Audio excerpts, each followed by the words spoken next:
So I'm glad to have you all back on the fourth episode of the Green Talk Show this year. So this is our fourth episode of the Green Talk Show of the food forest project. So tonight we are hosting Mrs. Monserrat and Mrs. Liz Gulugulu, Mrs. Monserrat from London and Mrs. Liz Gulugulu from Zimbabwe. And these are all influential minds, and yeah, trust us to serve you with the best regarding our show tonight about how our behaviors can actually affect climate change, and how can we mold our behaviors to combat climate change or climate crisis. So I would let our hosts to begin with Mrs. Monserrat to introduce herself and talk more about herself to the people in the audience. Thank you, Katie. Hello, everybody. It's a pleasure to be here. Thank you for the invitation. I was doing a bit of browsing on this initiative and the important work that you do. So it's a real pleasure to be here to talk about youth, young people, and the important role they have in climate crisis. I also was very impressed by the maybe it's a bit in the past now, but the connection you made between COVID deaths and planting trees. I thought that was very beautiful. So congratulations on that as well. So my name is Monserrat Madariaga, and I'm in London. I work at UCL, University College of London, a university, and I was as I was mentioning before to the host, I am a lawyer in Chile. I studied law in Chile, and I practiced law in Chile before coming to London.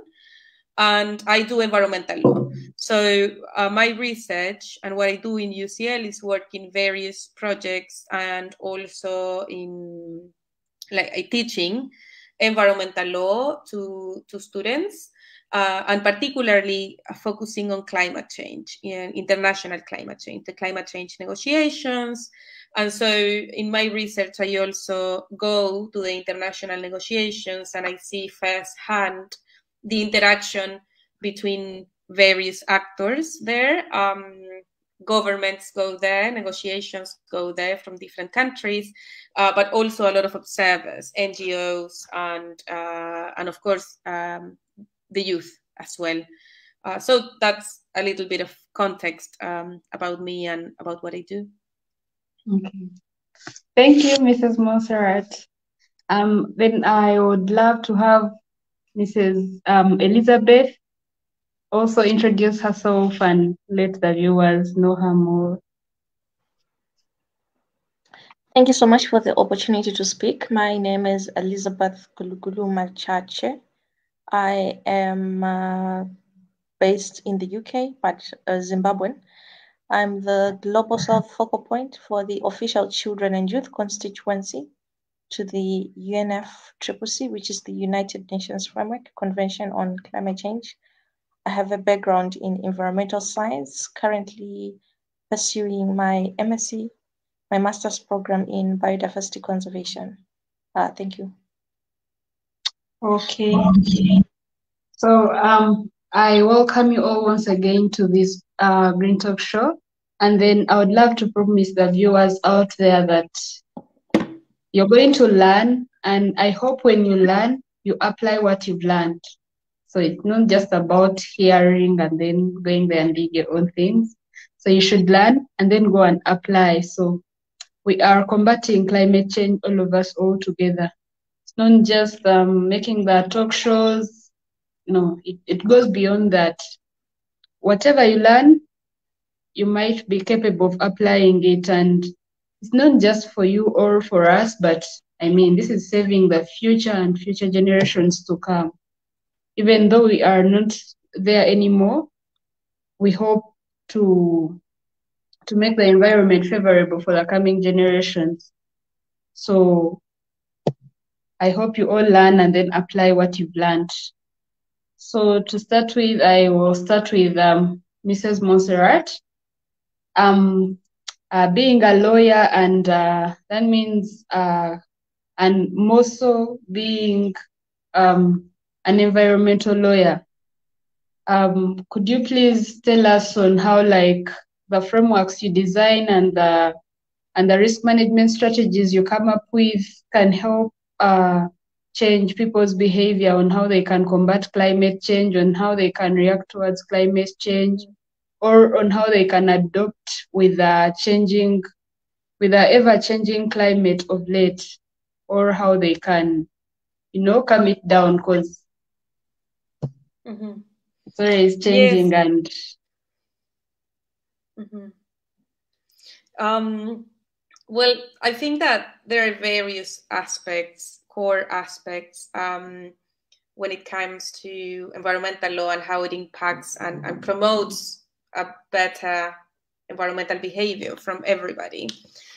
So one thing that is very essential is that a healthy legal system, where, like, a healthy democratic system, of course, will lead to better environmental protection. So one thing is that, and what I find in studying environmental law around the world is that many times a main problem and a starting problem is the fact that companies or people exploiting the environment for profit have too much power in creating environmental law, and they have the possibility to do a lobby. They have, many times they act in corruption, and they basically buy government. So many times it's very frustrating because the laws are acting against the environment and against the people, right?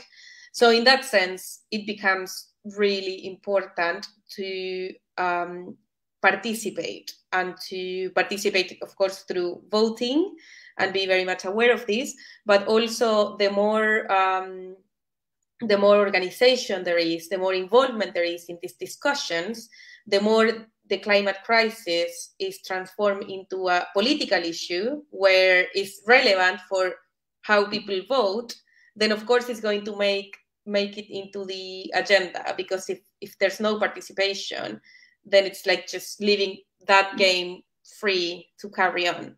So one aspect, like when we talk about participation of NGOs, participation of social movements, participation of youth at the UNFCCC, for example, it's not just because it's important to allow people to participate, but because the outcome of that process is going to be better. Yes. So the more voices you bring and the more pressure you put, it brings more transparency. And when there is transparency, there's less of a possibility to end up with these laws that actually damage a lot the environment and future generations. So that's one thing. And the second thing is the fact that what I've noticed in my research is that many times a lot of things are happening, like communities, like rural communities, farmers, or indigenous peoples in the case of Latin America, they have very rich adaptation practices to climate change. Like, for instance, there's a community in Chile that migrates among different heights of the hill, depending on the season. And that they've been doing this for centuries. And it's very important now that we have floodings, because that way they don't lose everything. Because when you lose things under disasters, recovering is very expensive, it's very difficult. So they have this adaptative approach, and they've had it for centuries. And what I've noticed, for instance, is that the Chilean government does not recognize this practice legally. It doesn't bring it into policy making.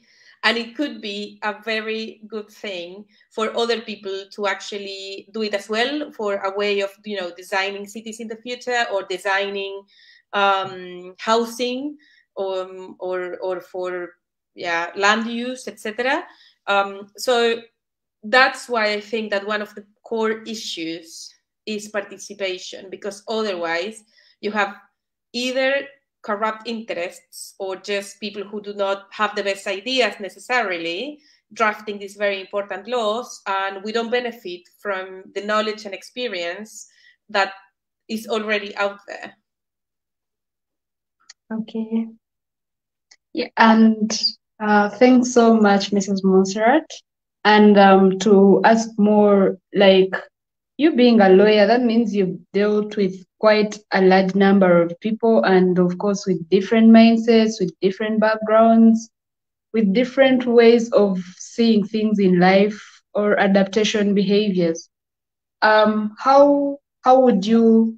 Because we've talked about climate change. We are still talking about climate change and how to combat it, but um, people have a very low level of adaptation.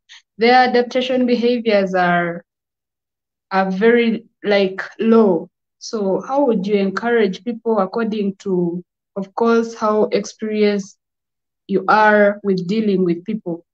So some views you would give to the people out there on how they can easily take in and change their mentality to adapt to climate change, because I think it all starts with very, very small things that people actually see as small, and they don't really think it's necessary, like dropping litter. I think if people started with knowing where to drop litter, that let's not drop litter by the roadside, let's not, because I believe in environmental law, at least you have some of course laws that talk about such things. Okay. So how would you encourage people to take on that? Because someone will feel lazy. Okay, I have this bottle in my hands, then they just drop it there. How would you encourage someone to be like, to know that actually I have this bottle, even if the water is done or that this drink is done, let me hold it in my hands until I reach a dumping site or a dustbin or something. Because you might drop it there and it will not decompose, and that will affect the environment. So how can you encourage people out there?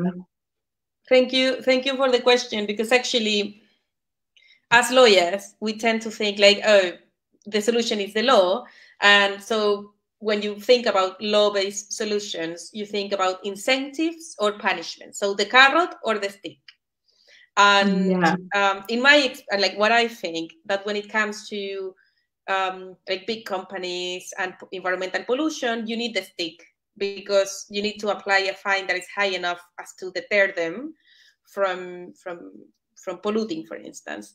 But I think that a lot of attention should be paid to the carrot as well, and especially when dealing with individuals. So instead of like keep, prohibiting things like plastic bags, which I think, of course, I don't like plastic bags, and I wish we didn't use them, and they were banned, and they were not created. Like, I wish that was the case. But when you have, someone who has a lot of things to deal with, working long hours to barely make it to the end of the month, and you're on top of that saying like, oh yeah, but your chicken is not organic, or you're carrying a plastic bag, it feels a bit unfair.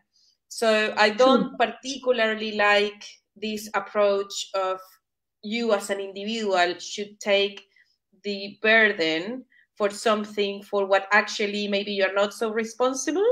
But at the same time, there is, as you say, small things like behaviors that at this point are unacceptable. And I think there the key is education. I don't think that the key is necessarily law, because really, what you like, your example is very good, or the simple one of the plastic bags is in order for someone to become aware of the impact of their own behavior, they need to hear it and see it over and over again. Otherwise, it doesn't stick with us. we don't bring it into our consent. So we all know the planet is not in very good shape, but unless it really hits you or you can see what that means, then you do not take action. So I think that in terms of like education here is essential, and we have to be creative. We have to talk to people in a way that makes sense to them. So for instance, when something that in most governments makes sense, when I talk to them and I say, it's very important that you update your disaster risk management policy, what makes sense to them is when I say, if you do not spend this £5 million in reinforcing your bridge, then you will spend at least 100 times that amount when the river comes out, and you're going to lose this. So when you put numbers, that helps into making something that maybe is abstract, and in the future something to make it very concrete. And so we also have to think about the people we are addressing, their cultural background, what's important, what makes sense to them. How do I bring this message in a way that makes sense to them? Like working with indigenous peoples in Latin America, there's no need to explain the value of nature, because for them nature is the mother, is the Pachamama. That you don't have to explain how valuable it is or how much it needs to be protected. They know that already. But to other people, to maybe like most more Western people in Chile, you have to start explaining how the nature is not just natural resources. So you have to take into consideration your audience, and try to connect your speech with something that is important to them and to positive emotions, to see again in this individual effort that we're going to do. And of course, I think it has to be collective. If you set it up as a collective, like everybody's, because always a reaction is, oh, but why should I do it? So when you set it up as something collective, it's stronger, because we all like to be part of something bigger than us. So yeah, that's how I think it would work better, taking into consideration your audience, basically. Okay, thanks a lot. Okay, thanks a lot, Mrs. Monserrat. Having heard from an environmentalist, I hope we all pick up, and small. Anyway, it all starts with the very small things, and all of us out there who are spreading ways on how to combat climate change. Yeah, we've also learned that we should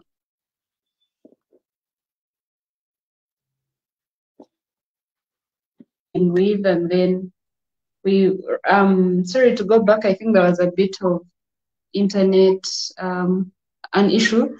So yeah, she also mentioned that we should also know the kind of people we are dealing with and what is of benefit to them, and how easy can we help them understand and what they can do so as to combat climate change.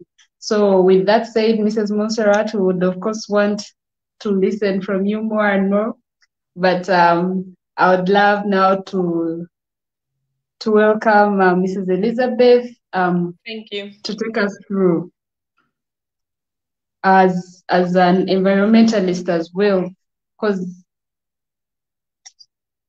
as an environmentalist as well, to take us through what she thinks, how people can adopt to combating climate change, how they can change their behaviors to be able to combat climate change. So you're welcome, Mrs. Elizabeth. Thank you so much for the platform to speak. First and for all, I just want to say that when you're talking about climate action, these are community actions. Of course, you can do your own action, but for us to have more impact, there is more impact if it's well coordinated and if a community get to agree on something. And a community can start from home, right? Then it can extend to a village or to a city, etc. Different countries or different nations, they are affected differently by climate change, and definitely they have different solutions to the effects of climate change, depending with the country.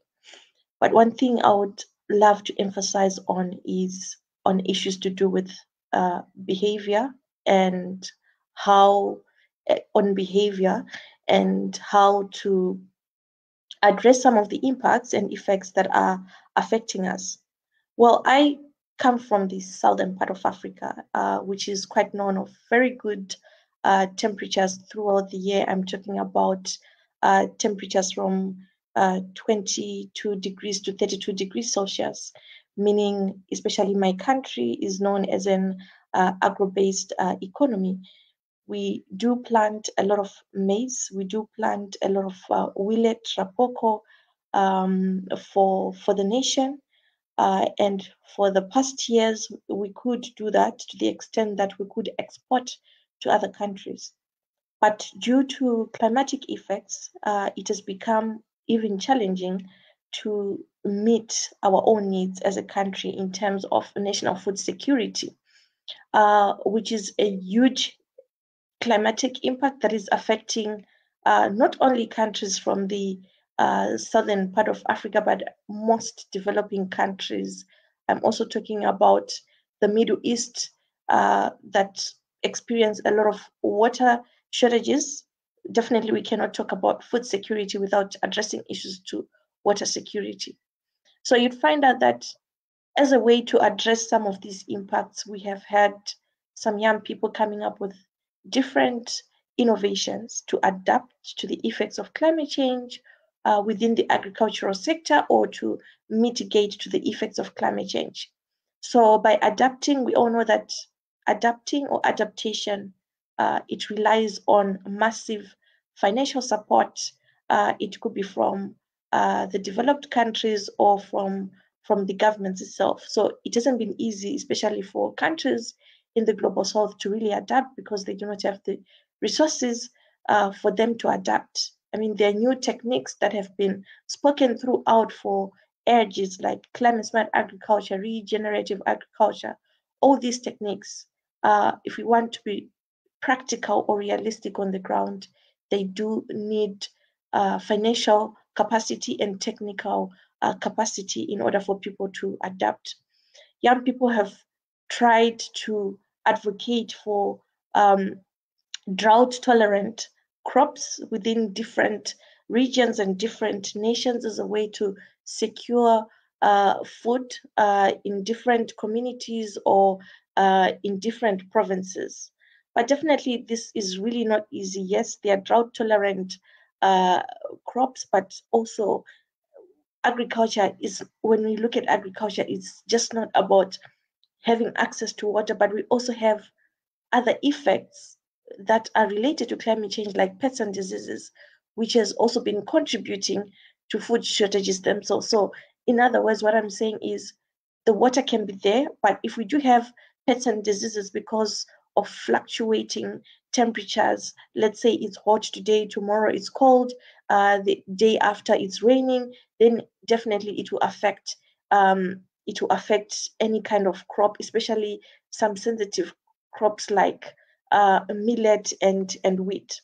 So this is some of the things that have people are coming up with trying to adapt, but it's really not easy. I just gave a practical example of agriculture, but I can talk more about the energy sector, what people have tried to do, making sure that they are making use of solar panels, though it's also challenging because we tend to import the solar panels. We cannot manufacture the solar panels, therefore the cost itself could be a bit challenging to some households.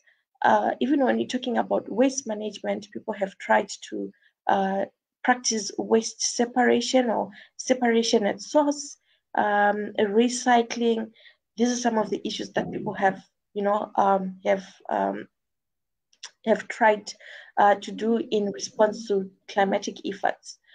But also, just to sum it up, to say that it all then comes back to certain behaviors on how best we can be able to reduce these impacts, or how best we can be able to live with the impacts or reduce the effects of climate change.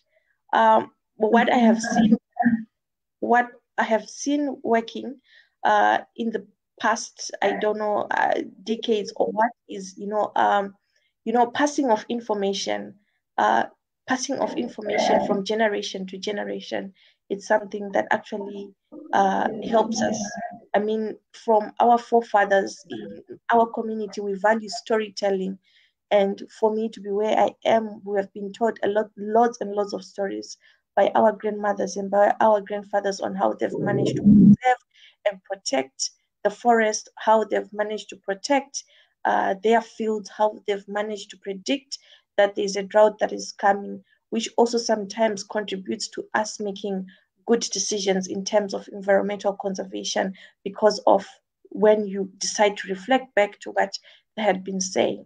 So this is all I can say in response to your question. Thank you. Yeah, so I would like to also ask you something else. So regarding your great experience in climate work and global discussions, what would you speak on the value of personal behavior change as a tool towards achieving climate goals? Is it important?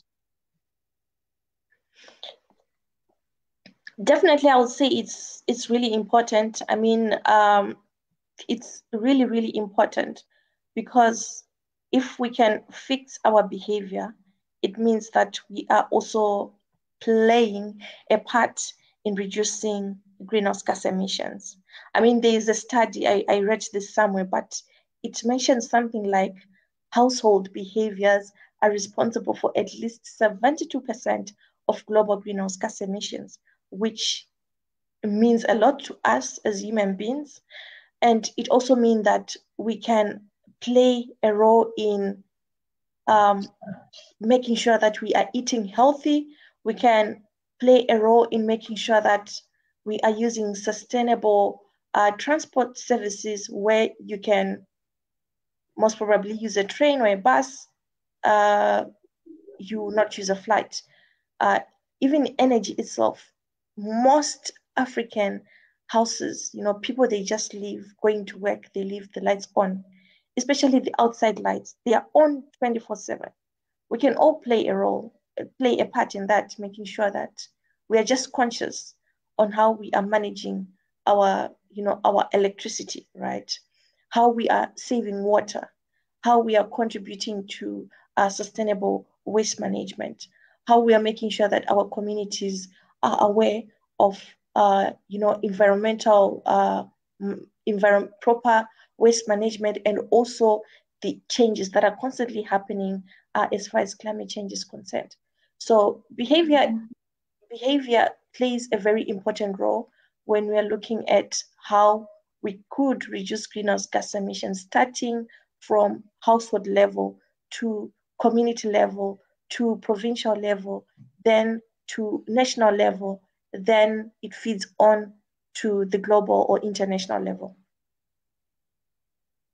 And then thank you so much for that. So lastly, what are those sustainable practices? Some of them you would recommend to listeners to adopt to change their lifestyle and become environmental conscious. Thank you for the question. Well, what I can say is, what I'm going to say, it might not apply to everyone, but I feel if we are very serious on addressing the climate effects, it has to start with our diets, what we are putting on our tables, what we are putting in our stomach. Definitely, health. I would love to advise people to have or to consider healthy diets. The reason I'm saying this is because people will ask how diets are linked to climate change. The more we process food, it means that we are contributing to greenhouse gas emissions in the atmosphere. But if you're saying we're just taking our tomatoes, putting our tomatoes in the fridge, or using our tomatoes or etc., it does not contribute much to that. And also, besides that, it's healthy, right? Go to the hospitals. It's a mess. I'm based in the UK right now, but if you go to the hospitals right now, it's a mess because people are there suffering from different diseases, etc. Starting with healthy diets, it can actually help us to prevent visiting the doctors now and again. And if we don't visit the doctors, it means that we are reducing our carbon footprint, right? So this is what I would recommend: small things. If you can plant if you can come up with a small garden, make use of it, especially in countries that do have more land, especially in Africa, where people can actually afford to get a garden. I know in the developed countries it's a bit difficult, but if you can, then make use of it. I think I would really want to emphasize more on healthy diets, and their importance in the whole climate, the whole climate, in the whole process of and how it links to climate change. Yeah, and so before I go to Mrs. Monserrat, I'm kindly requesting the viewers or the listeners out there to keep the questions coming in. Ask what you would love to know, what you would love to learn, and our guests tonight will be answering these questions. So, Mrs. Monserrat, I would also love to refer to you this very question I've asked Mrs. Elizabeth. What are some of those sustainable practices you would recommend to listeners to adopt to change their lifestyle and become environmental conscious? Thank you. Yes, I wanted to actually emphasize as well the food, the food aspect of it, and it reminded me of visiting my sister recently in the United States, and of course, in the United States, it's a country where the amount of food purchased by every family could feed 3 or 4 families during a year. A lot of food waste as well. And there's so many options, and the food industry is just particularly strong there. So for instance, they don't have sugar, they have corn syrup, which is very bad for you. And I remember just going to the supermarket with my sister, and she was just randomly picking things. And I said, no, don't get corn syrup for the pancakes, get maple syrup instead. And 2 weeks after, I said something during those weeks there. I said to her that it's not really difficult to know how to pick, because usually what is good for you is also good for the planet. So of course that organic crops, which do not need to be fancy organic crops, it could be something that you're growing in your own apartment, your herbs or whatever. Of course that's going to be healthier for you, and at the same time it produces less waste. It's healthier for the planet as well, of course. And I said this to her, usually what is good for you is also good for the planet. And 2 weeks after, she mentioned that she was having pancakes, and her husband said, your fancy syrup comes in a glass, the bottle is made out of glass, not out of plastic. And she was like, yes, because my sister told me that when something is good for you, it's usually also good for the planet. And I think, it's kind of like, it seems difficult to know where to focus, because we cannot address it all. Many times we had financial constraints to change our behavior, do we travel or not? Because of course it would be great if we stop traveling now.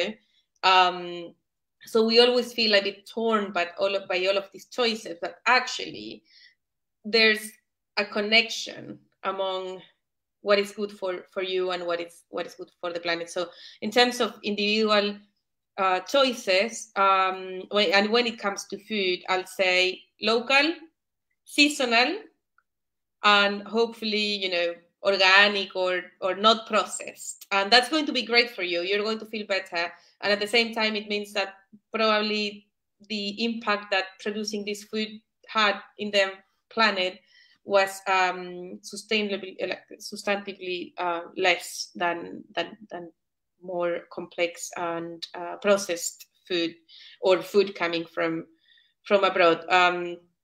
So in general, I think that the way people used to live before, like maybe 30, 40, 50 years ago, is also a good guidance. It was simpler. Life was not so hectic. We didn't have so many choices. And so that's that's also a guidance there. So I think waste and food are two things that happen inside of our house. Like they literally, food happens inside of our body and waste happens inside of our house, and it just making the right choices there, like recycling, repairing, trying to buy naked food if possible, optimizing food, just not producing that much food waste, eating maybe simpler. That those are two things that are at reach, that we don't have to actually make a large effort, and can have a big impact without even like costing more. Okay. And then so Mrs. Elizabeth, what are you personally, and this goes to Mrs. Elizabeth, what are you personally and individually doing to contribute to a better, of course, climate? And that question after Mrs. Elizabeth, it will obviously also go to Mrs. Monserrat. So, yeah. Thank you so much for the question. I mean, I have been a huge advocate of sustainable food systems and how it links to climate change. I have played a huge role in disseminating information on climate change, not only to children from schools, but also focusing on communities, because I feel we need community action, right? So we have done quite a number of climate change education trainings with the organization that I work with, African Youth Initiative on Climate Change. We have partnered with the government of Zimbabwe and the UNDP, UNCCLAN Act Alliance, making sure that we are disseminating information on climate change. Then also we have created a platform of engaging young people or capacitating them in understanding climate change policy. I'm sure you understand that, yes, we can advocate for climate change as activists, but if you are not aware of the policy implications of climate change, then it's just merely advocacy. Therefore, climate change policy is quite important, and most young people are not so much interested in policy because sometimes they do not understand the complex language that is used by lawyers, not only lawyers, but also by policymakers. So we have tried to simplify that information to them so that they can contribute better in the process, consulting them on the nationally determined contribution processes, consulting them on the nationally adaptation plans.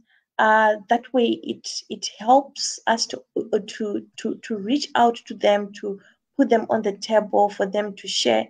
Once young people are well knowledgeable on policies, it becomes easy for them to contribute into this complex process. So this is what I have been doing, and I feel like I have to do more, and I will still continue to do more with partnership and support from different organizations and institutions. I will continue to do more and make sure that we mainstream climate change in all the sectors. Thank you. Okay. And yeah, we as Maitri Initiative, we also, of course, are ready to work with you. So yeah.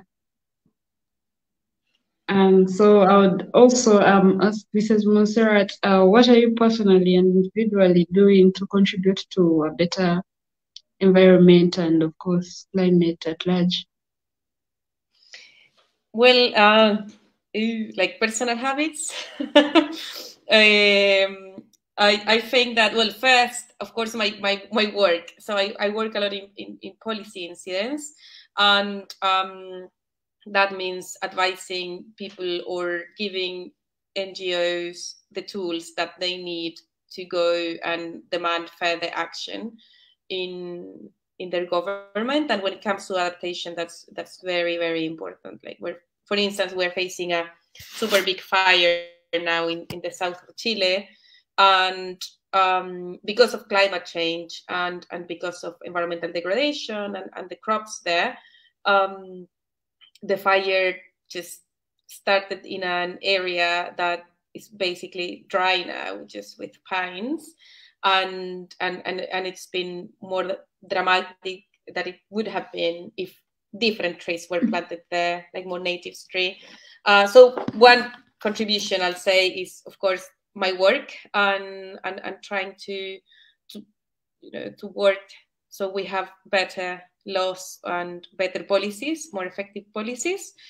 And from a personal level, I think that that we as individuals, and this is not just me saying this, but as individuals, we work in layers. So we have an internal layer. So I try to be conscious about my consumption habits. And as I said, like I love avocado and I really miss it, but I try to see like where is it coming from and reduce my consumption because I'm not in Chile anymore. So I shouldn't, it usually flies.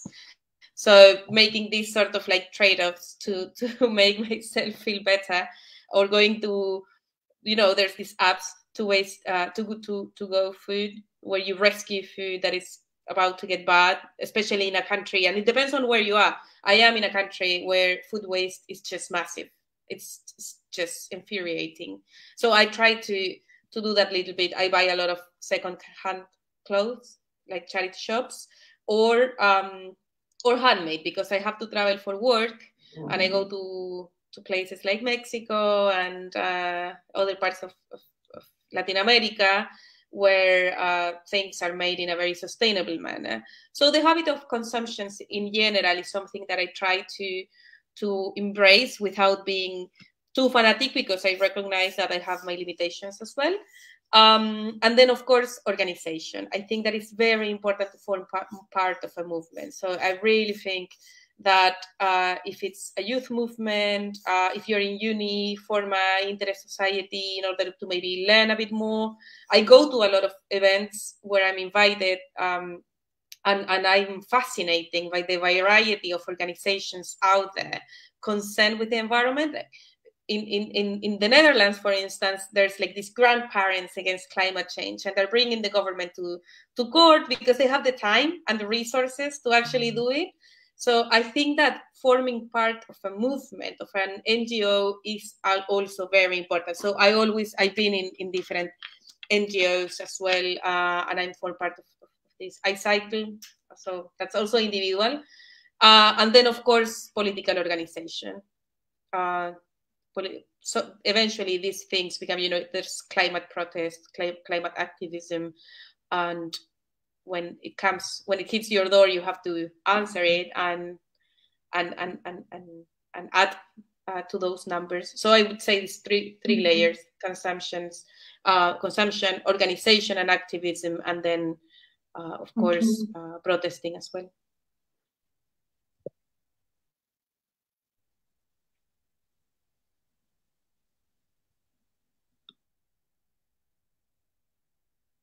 Okay, so yeah, Mrs. Montserrat.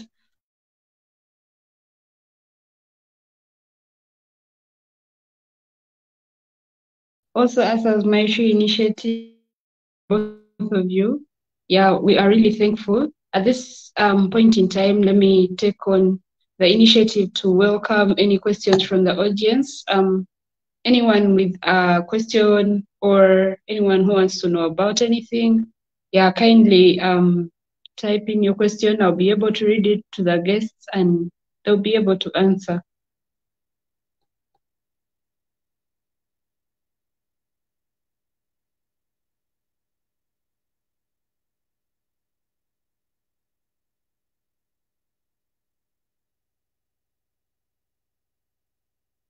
Yeah, any questions?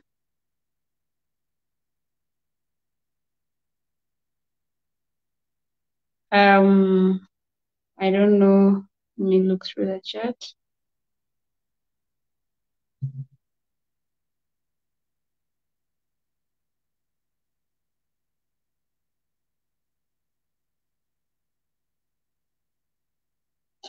So I'm not receiving any questions from anyone in the audience, or probably they are still typing them. I don't know.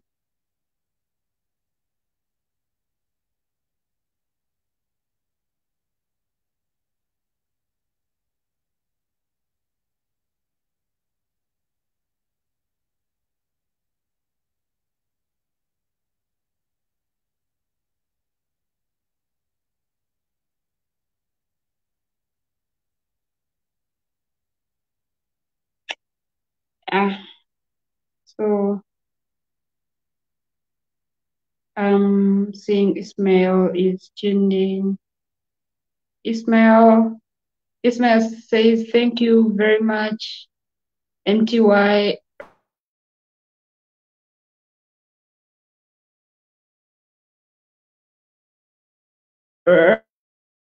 MTI is watching live from Makerere University.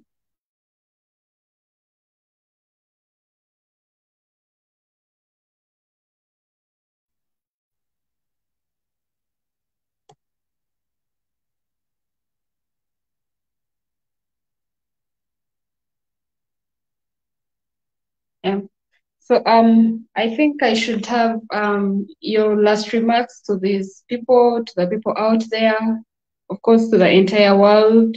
Yeah, I'll first go with Mrs. Elizabeth. What can you tell as you're leaving? What could you tell people out there to take on so as to be able to combat climate change? Okay, thank you.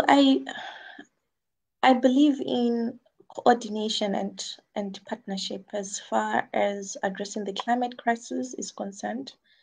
A saying goes by, alone you can go fast, but together you can go far. So I would love to encourage any organization out there, whether small or big, or organizations that have been in the space for quite some time, to try to mentor other young people out there who are showing that they are passionate about the environment, not only to mentor other young people, but also to mentor other upcoming organizations as well, and to partner and engage with them. Coordination is key to the climate crisis. It's not an individual process, but it's a community action. Thank you. Okay. Mrs. Montserrat, what would be your last remarks to the viewers? Yes, I think that in turbulent times, especially when it comes to politics, and where fear is used as a tool to sustain very maybe conservative policies like anti-immigration or etc. I think that it's very important to work on love, to strengthen love, because love is the only emotion that actually beats fear. And in that sense, I think that along with, of course, coordination, as Liz was saying, it's important to value emotionally nature and the environment in order to actually feel moved enough as to do the changes that we need to do, so they're not really like a moral imposition. Oh, they don't just come out of like the fear of the planet being destroyed.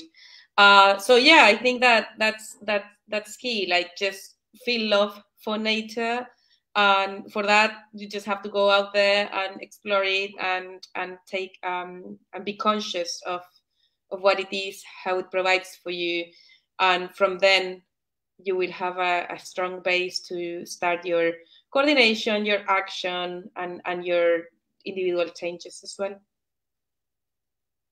Okay. Thank you so much. So I think this will be the end of our Great Talk Show, our fourth episode. Thank you so much, Mrs. Monserrat. Thank you so much, Mrs. Elizabeth. We were glad to have you, and of course, we would love to have you more and more and more. Yeah, because you're great, great people, and of course, we would love to learn from you. And I hope that all the viewers and people who see, because this will be posted on YouTube, so those who have missed out on the live can always go on YouTube and check it out. Anyone out there who will come